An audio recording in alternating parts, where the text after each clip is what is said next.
कुश्ती खिलाड़ी विनेश फोगाट और बजरंग पूनिया आज कांग्रेस में शामिल हो गए। दोनों ही कांग्रेस के टिकट पर हरियाणा में विधानसभा चुनाव लड़ सकते हैं। हालांकि उन्होंने चुनाव लड़ने के सवाल को हंस कर टाल दिया। तो वहीं कांग्रेस ने कहा कि ये आपको आज या कल में पता चल जाएगा। कांग्रेस में शामिल होने पर विनेश फोगाट ने कहा कि पूरे देशवासियों का धन्यवाद देना चाहती हूँ। मैं आपकी उम्मीदों पर खरा उतरूं। भाजपा नेता और सांसद अरुण गोविल ने कहा कि कोलकाता के आरजीकर अस्पताल में जो रेप की घटना हुई है उसके दोषियों को कठोरतम सजा मिलनी चाहिए। उन्हें ऐसी सजा मिलनी चाहिए जो समाज में मिसाल कायम कर सके। ऐसे लोग अर्ध विक्षिप्त होते हैं। कठोर सजा ही इसका इलाज है। कांग्रेस नेता उदित राज ने कहा कि अगर हिमाचल में रोहिंग्या मुसलमान सक्रिय हैं, तो इसके लिए बीजेपी जिम्मेदार है। वहाँ भाजपा की सरकार रही है, उन्हें इस मामले को देखना चाहिए था। वहीं अगर देश में रोहिंग्या मुसलमान या अन्य लोगों की घुसपैठ हो रही है, तो इसके लिए मोदी जी जिम्मेदार है। उन्हें बताना चाहिए कि जब सीमा पर बीएसएफ सक्रिय है, अन्य एजेंसियां सक्रिय हैं, फिर ये घुसपैठ हो कैसे रही है। मुख्यमंत्री माझी लाडली बहन योजना पर एनसीपी एससीपी सांसद सुप्रिया सूले ने कहा कि मुख्यमंत्री के नाम से जो महिलाओं और बहनों के लिए योजना लाई गई है, वो लोकसभा के नतीजों के बाद आई है। इन्हें बहनों की याद लोकसभा के बाद आई। दुख की बात है कि उन्होंने बहन भाई के पवित्र रिश्ते को 1500 रुपए का रिश्ता बना दिया।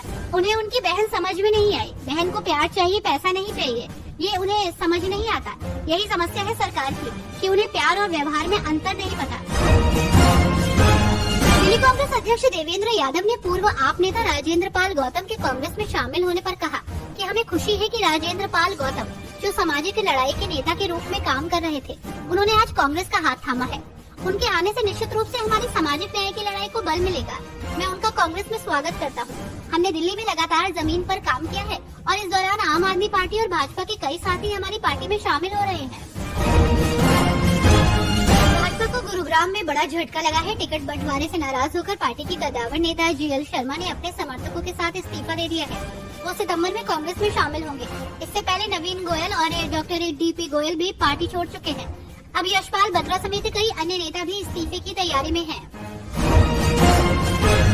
केंद्रीय वाणिज्य एवं उद्योग मंत्री पीयूष गोयल ने कहा कि सिंगापुर के साथ संबंधों को रणनीतिक साझेदारी के उच्च स्तर पर बढ़ाया गया है। प्रधानमंत्री की सिंगापुर यात्रा के दौरान नए युग की तकनीकों, कौशल विकास, शिक्षा पर सेमीकंडक्टर मिशन पर कुछ बहुत बड़ी पहल को अंतिम रूप दिया गया। उन्होंने सिंगापुर में इन्वेस्ट इंडिया का एक कार्यालय खोलने की भी घोषणा की है। ये एक अद्भुत और नई पहल है। जम्मू कश्मीर में विधानसभा चुनाव के लिए भारतीय जनता पार्टी ने आज अपना घोषणा पत्र जारी किया।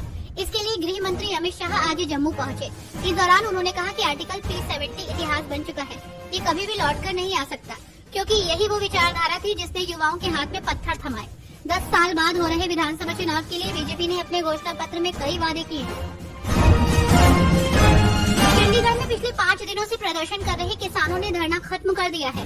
भारतीय किसान यूनियन के प्रधान जोगिंदर सिंह उघाड़ा ने धरना खत्म करने का ऐलान करते हुए कहा कि अगर सरकार उनकी बात नहीं मानती है तो फिर से बड़ा संघर्ष करेंगे। आपको बता दें कि किसानों ने मुख्यमंत्री मान के साथ हुई बैठक के बाद ये फैसला लिया है। कांग्रेस नेता जीतू पटवारी ने मध्य प्रदेश में बिगड़ी कानून व्यवस्था को लेकर कहा कि यहाँ जंगल राज चल रहा है। उन्होंने कहा कि रोजाना रेप की वारदात बढ़ रही है, महिलाओं पर अत्याचार हो रहा है। उन्होंने मध्य प्रदेश के मुख्यमंत्री के निर्वाचन क्षेत्र में हुई रेप की वारदात को लेकर अपनी प्रतिक्रिया देते हुए कहा कि इस घटना पर बीजेपी के बड़े नेता और प्रधानमंत्री